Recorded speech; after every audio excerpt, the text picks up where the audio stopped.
യൂറോപ്പിലെ ഒരു വലിയൊരു ചെലവ്, ഒരു കാർ ഓൺ ചെയ്യുന്ന ഒരു വ്യക്തിയെ സംബന്ധിച്ചിടത്തോളം ഒരു മെയിൻ ചെലവ് എന്ന് പറയുന്നത് പാർക്കിംഗ് ആണ്.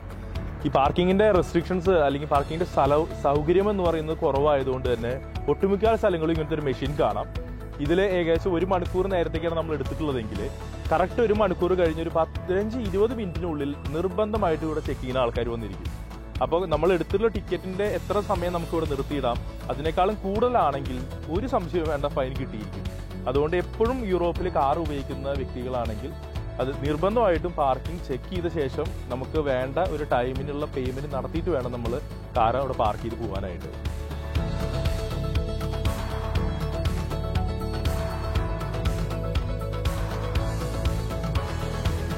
ലിത്വാനിയ എന്ന് പറയുന്നത് പോളണ്ടിന്റെയോ മറ്റു വലിയ രാജ്യങ്ങളുടെ പോലെയല്ല, ചെറിയ രാജ്യമാണ്. ലാറ്റ്വിയ അത് ലിത്വാനിയ അത്.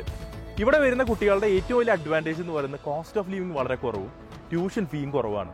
അതേ കാരണം കൊണ്ട് തന്നെ ജർമ്മനിയിലെ ഫ്രീ എഡ്യൂക്കേഷൻ ഉണ്ടെങ്കിൽ തന്നെയും ബ്ലോക്ക്ഡ് അക്കൗണ്ടിലെ പൈസ വളരെ ഹൈ ആയതുകൊണ്ട് പല കുട്ടികളും ഓപ്റ്റ് ചെയ്യുന്ന മെയിൻ ആയിട്ടുള്ള 2 ഡെസ്റ്റിനേഷൻസ് ആണ് ലാറ്റ്വിയയും ലിത്വാനിയയും. അതിൽ ലിത്വാനിയയിൽ നമ്മൾ 2 പ്രധാനപ്പെട്ട ടൗൺഷിപ്പുകളാണ് കവർ ചെയ്യുന്നത്. അപ്പോൾ ഈ ടൗൺഷിപ്പുകൾ എന്ന് പറയുന്നത് ഒരുവിധമുള്ള മെയിൻ ആയിട്ടുള്ള ലൈഫ് എന്ന് പറയുന്നത് നിൽക്കുന്നത് ഈ 2 സ്ഥലങ്ങൾ തന്നെയാണ്. ഇതിൻ്റെ കോസ്റ്റൽ ഭാഗങ്ങളിലേക്ക് പോകുമ്പോൾ കുറച്ചും കൂടെ വിൽനസ് എന്നുള്ള ക്യാപിറ്റൽ സിറ്റികളും നീങ്ങിയുള്ള സ്ഥലങ്ങളായതുകൊണ്ട് പാർട്ട് ടൈം ജോലികൾ കുറച്ചും കൂടെ ബുദ്ധിമുട്ടാണ്. അതുകൊണ്ട് പ്രധാനമായിട്ടും വിൽനസ് തന്നെയാണ് ഇവിടുത്തെ ക്യാപിറ്റൽ സിറ്റിയും അതിൻ്റെ ഏറ്റവും പ്രധാനപ്പെട്ട ഏരിയ എന്ന് പറഞ്ഞു വരുന്നത്. അങ്ങനെ നമ്മൾ ലിത്വാനിയയിൽ എത്തുമ്പോൾ നമുക്ക് മനസ്സിലാവുന്നുണ്ട് വിന്ററിൻ്റെ ഒരു തുടക്കം തന്നെയാണ് ഇവിടെ. ഏകദേശം മരങ്ങളിലേക്ക് ഇലകളൊക്കെ കൊഴിഞ്ഞു തുടങ്ങിയിട്ടുണ്ട്. എന്നാലും ഓട്ടത്തിൻ്റെ ഒരു അവസാന ഫേസ് എന്ന് പറയാം. പക്ഷേ അതുകൊണ്ട് വളരെ ഇരുട്ട് നിറഞ്ഞ അല്ലെങ്കിൽ കൂടുതൽ നേരം ഡേ ടൈം കിട്ടാത്ത ഒരു സമയമാണ് നമുക്ക് വിന്റർ എന്നറിയാം. എങ്കിൽ തന്നെ വിന്ററിനെയും ശരിക്കും പറഞ്ഞാൽ സെലിബ്രേറ്റ് ചെയ്യാൻ വേണ്ടിയിട്ട് യൂറോപ്പ് ഒരുങ്ങുകയാണ്. നോക്കിയാൽ അറിയാം, ഇതിപ്പോൾ ഇഗ്ലൂ പോലത്തെ ചെറിയ ചെറിയ ടെൻറ്റുകൾ ഓൾറെഡി ഫോം ചെയ്ത് കഴിഞ്ഞു.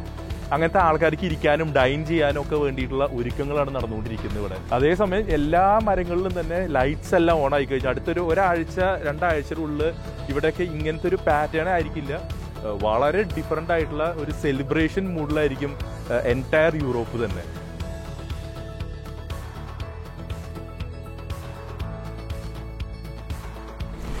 ഇതാണ് നമ്മൾ കാണുന്ന ഈ ഒരു basilica, Saint Peter's and Saint Paul's basilica എന്ന് പറയുന്ന അതിപ്രശസ്തമായിട്ടുള്ള കുറാസിലെ ഓൾഡ് ടൗണിലുള്ള ബസിലിക്ക. ഇത് എന്ന് ഉണ്ടായി എന്നുള്ളത് അല്ലെങ്കിൽ എന്നാണ് ഇതിന്റെ കൺസ്ട്രക്ഷൻ പരിപൂർണമായി കഴിഞ്ഞത് എന്നുള്ളതിന് അൺനോൺ ആണ്. അത് പറയപ്പെടുന്നത് 1413 ഇത് ബിൽഡ് ചെയ്ത് കഴിഞ്ഞതെന്നാണ്. ഭയങ്കര വളരെ ഒരു എക്സെപ്ഷണലി ഗുഡ് ആയിട്ടുള്ള ഇന്റീരിയറൊക്കെ ചെയ്തിട്ടുള്ള വളരെയധികം ആഡംബരങ്ങളോട് അലങ്കരിച്ചിട്ടുള്ള ഒരു ബസിലിക്കയാണത്.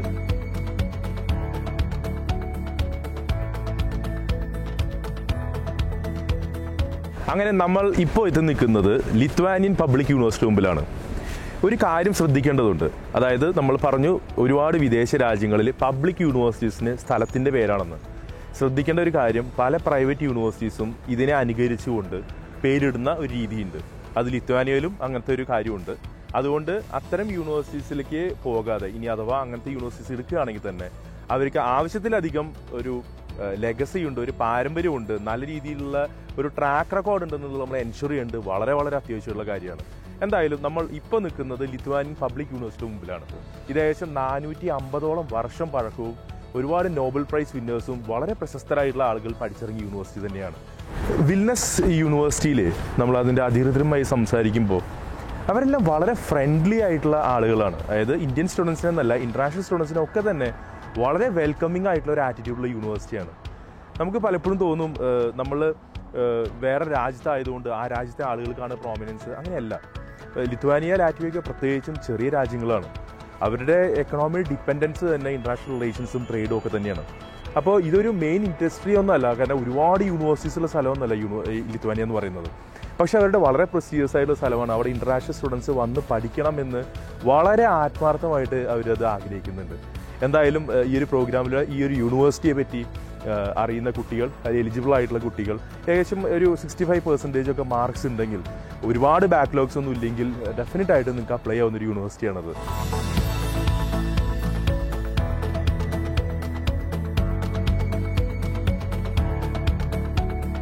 നമ്മളൊരു വളരെ ഡിഫറെൻ്റ് ആയിട്ടുള്ള സ്ഥലത്താണ് ഇന്ന് വന്നിട്ടുള്ളത്.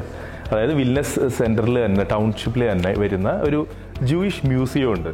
അത് എന്തുകൊണ്ട് വന്നു എന്ന് വെച്ചാൽ 1812 നെപ്പോളിയൻ ഇതുവഴി പാസ് ചെയ്യുമ്പോഴാണ് ഇവിടുത്തെ ഒരുപാട് ജൂയിഷ് പോപ്പുലേഷനെ കണ്ടുകൊണ്ട് ജെറുസലേം ഓഫ് ദ നോർത്ത് എന്ന് പേരിട്ടുള്ള ഒരു സിറ്റിയാണ് വിൽനസ് എന്ന് പറയുന്നത്. അതായത് സെക്കൻഡ് വേൾഡ് വാറും അതിന് മുന്നേ ഉണ്ടായിരുന്ന ഹിറ്റ്ലറുടെ ഹോളോകോസ്റ്റ് സിറ്റുവേഷൻസിൽ നമുക്ക് അറിയാവുന്നതാണ്. ആ ഒരു കാലഘട്ടത്തിന് മുന്നേ ധാരാളമായിട്ട് ജൂതന്മാർ വന്ന് സെറ്റിൽ ചെയ്തിട്ടുള്ള ഒരു ടൗൺഷിപ്പാണ് വിൽനസ്. സോ എന്തൊക്കെയാണ് ഈ ടൗൺഷിപ്പിലെ ജൂയിഷ് ഹിസ്റ്ററി എന്താണെന്ന് നമുക്ക് ഈ മ്യൂസിയത്തിലൂടെ നേരിട്ട് കണ്ടറിയാം.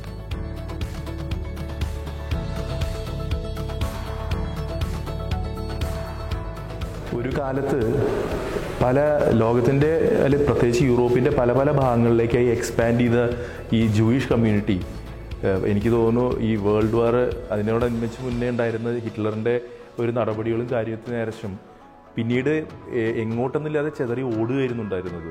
വളരെ പ്രോമിനൻ്റ് ആയിട്ടുള്ള വളരെ ഇൻഫ്ലുവൻഷ്യൽ ആയിട്ടുള്ള ഒരു കമ്മ്യൂണിറ്റി ആയിട്ട് ഒരു ജനതയായിട്ട് ജൂതന്മാർ മാറിയിട്ടുണ്ടായിരുന്നു ഒരു കാലത്ത്. എന്നാൽ പിന്നീട് ഉണ്ടായിട്ടുള്ള ഒരു ഹിറ്റ്ലറുടെ അന്നത്തെ ഒരു ഹോളോകോസ്റ്റൊക്കെ തന്നെ എല്ലാവരും എങ്ങോട്ടൊന്നുമില്ലാത്ത പോലെ ഓടുകയാണ്, ജീവന് വേണ്ടി ഓടുന്ന ഒരു സാഹചര്യമാണ് പിന്നെ കാണാനുണ്ടായത്.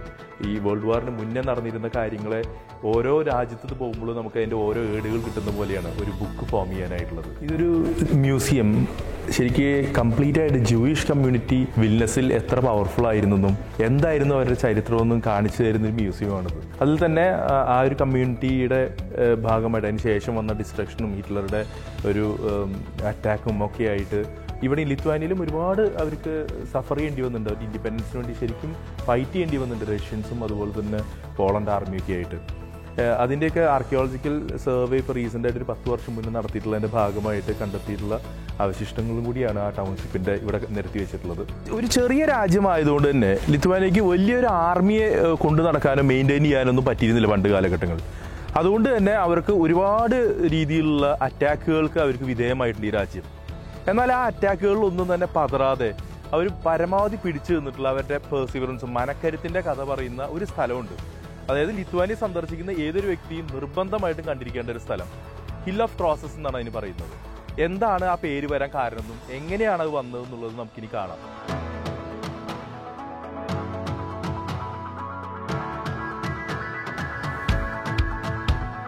നമ്മുടെ ലിത്വാനിയയിൽ നിന്ന് ഹിൽ ഓഫ് ക്രോസസിലേക്കുള്ള യാത്രയിലാണ്. സോ ഇത് നമുക്ക് സൈഡിൽ മുഴുവൻ തന്നെ പാടശേഖരങ്ങളാണ്, കൃഷിയിടങ്ങളാണ് ഇതെല്ലാം തന്നെ. എനിക്ക് തോന്നുന്നു നമ്മുടെ നാട്ടിനേക്കാൾ കൂടുതൽ കൃഷി യൂറോപ്യൻ രാജ്യങ്ങളിൽ നടക്കുന്നുണ്ടെന്ന്. എല്ലാ നമ്മൾ സന്ദർശിച്ച രാജ്യങ്ങളും തന്നെ ആ മെയിൻ ടൗൺഷിപ്പും കുറച്ച് ഏരിയകൾ കഴിഞ്ഞാൽ ഔട്ട്സ്കേർട്സിലേക്ക് യാത്ര ചെയ്ത് കഴിഞ്ഞാൽ ഇതുപോലത്തെ കൃഷിയിടങ്ങളാണ് എല്ലാ രാജ്യങ്ങളിലും കാണുന്നത്. കൃഷി എന്ന് പറയുന്നത് 2 to 3% കോൺട്രിബ്യൂട്ട് ചെയ്യുന്നുണ്ടെന്നുള്ളതാണ് അതിന്റെ വസ്തുത. അത് വളരെ നല്ലൊരു കാര്യമാണ്. ഈ ഒരു യാത്ര, അതും കാറിലൂടെയുള്ള ഈ 2 കൃഷിയിടങ്ങളുടെ നടുക്കുള്ള ഒരു യാത്ര പലപ്പോഴും എനിക്ക് തോന്നുന്നു നമ്മുടെ നാടിന്റെ ഒരു ഫീല് നമുക്ക് കിട്ടുന്നതാണ്.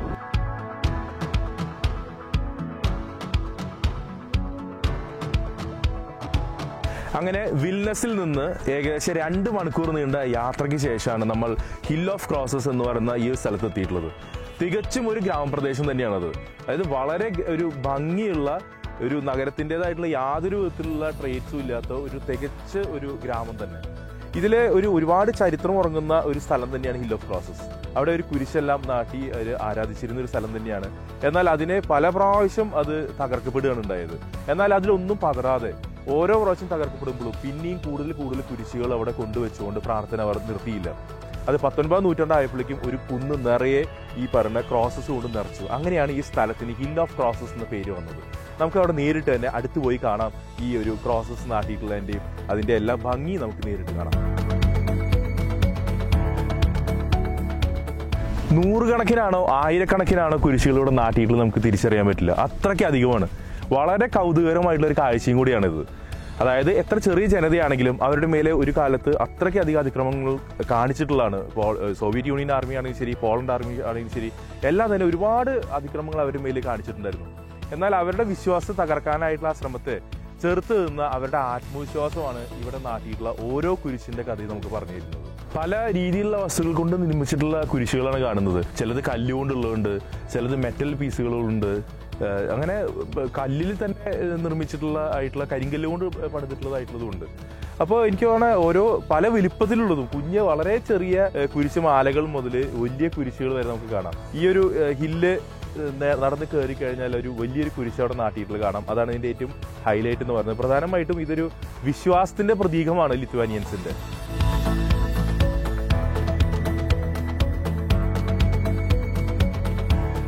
അങ്ങനെ നമ്മൾ ഹിൽ ഓഫ് ക്രോസസിൻ്റെ മുകളിലെത്തിയിരിക്കുകയാണ്. ഇവിടെ നിന്ന് നോക്കിയാലും ഇത് തന്നെയാണ്.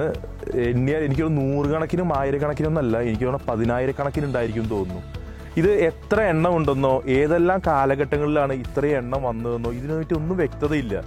എന്തായാലും അത് വളരെ എവിഡൻ്റ് ആയിട്ട് തന്നെ അവരുടെ ഈ ഒരു ജനതയുടെ വിശ്വാസവും അവരുടെ വിശ്വാസം തകർക്കാൻ ശ്രമിക്കുന്ന എല്ലാ ആളുകളോടും അവരുടെ ഒരു ആൻസർ, ഒരു ഉത്തരം തന്നെയായിരുന്നു ഈ ഹിൽ ഓഫ് ക്രോസസ്.